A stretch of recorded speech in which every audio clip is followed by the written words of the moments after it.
Hello बच्चों, let's read the question.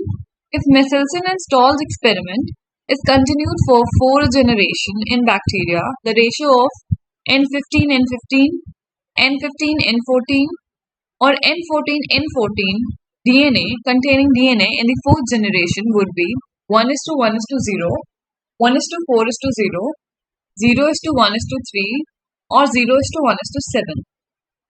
Okay, so the key concept used here is semi-conservative model of DNA. Key concept हो गया.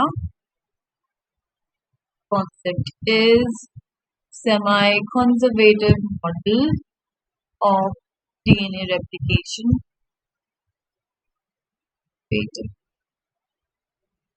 जो कि किसने दिया था? जो कि दिया था Michelson and Stahl ने. ठीक है? In E. coli. Okay, so इन्होंने यूज किया था N15 DNA. ठीक है, जो कि हेवी आइसोटोप होता है नाइट्रोजन का एंड जनरली प्रेजेंट नहीं होता है डीएनए. ठीक है, this is the heavy isotope. ठीक है, इन्होंने फर्स्ट जो जनरेशन थी बैक्टीरिया की उसको ग्रो कराया था N15 लेबल्ड अमोनियम क्लोराइड में, NH4Cl अमोनियम क्लोराइड में, and then they transferred this E. coli with the N15 DNA in the light medium.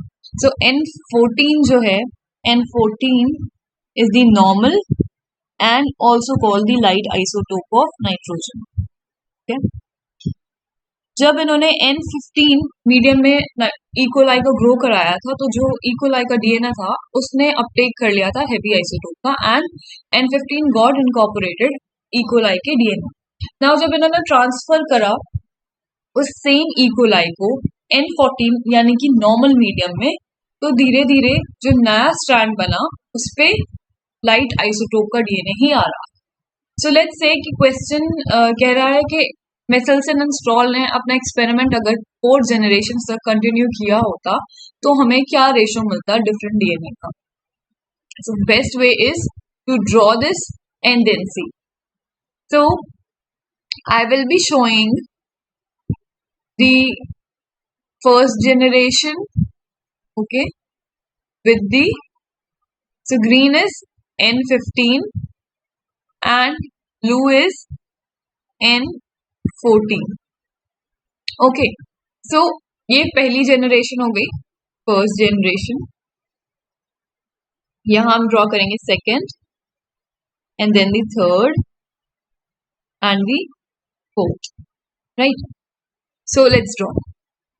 तो जब इसको हमने ट्रांसफर करा लाइट मीडियम पे, तो अब जो रेप्लिकेशन होगा इन स्ट्रैंड्स का, तो जो नई स्ट्रैंड बनेगी वो लाइट डीएनए की बनेगी. वाई? बिकॉज अब आपका E. coli लाइट मीडियम में. राइट, नाउ ये जब सेपरेट होंगे तो ये कुछ इस तरीके से सेपरेट होंगे. यस, ठीक है, एंड देन इन पे भी लाइट मीडियम की स्ट्रैंड ही सिंथेसिस होगी. Let me draw it for you.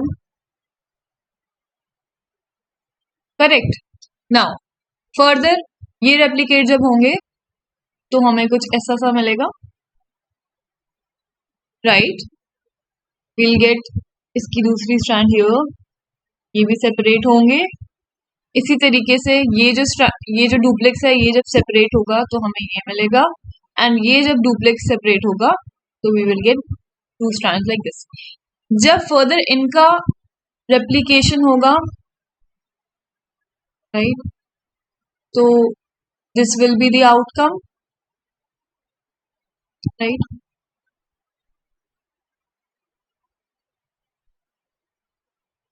Correct.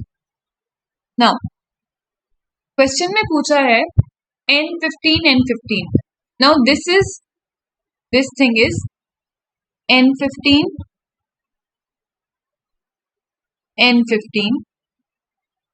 ठीक है, this thing is N15 N14 and this thing is N14 and N4. So अब देख लेते हैं, यहाँ पे हमारे पास N15 है नहीं. So let me write it down ऐसे पहले. N15 is to N15. Then question में mention किया है N15 to N14 ratio. N15 to N14 ratio. And then N14 to N. So can you see here N15 to N15 पहले generation में है, मतलब fourth generation में है क्या? नहीं. So we will write 0. Now N15 to N14 है, yes. इधर देखो ये ग्रीन स्ट्रैंड है, ये चीज, ठीक है, and this thing. So we have 2, right? And then finally N14 to N14 हमारे पास 1, 2, 3, 4, 5, 6. So we have got 6, right? So अब इसको हम अगर सिंप्लीफाई करें तो हमें कुछ मिलेगा ऐसे 1 and 3. So we will get 0 is to 1 is to 3. So let's see ऐसा कोई ऑप्शन है क्या? Yes. Third is the correct option. Let me write it down. That the correct option is third. With this, I hope you understood this question well. Thank you and best of luck.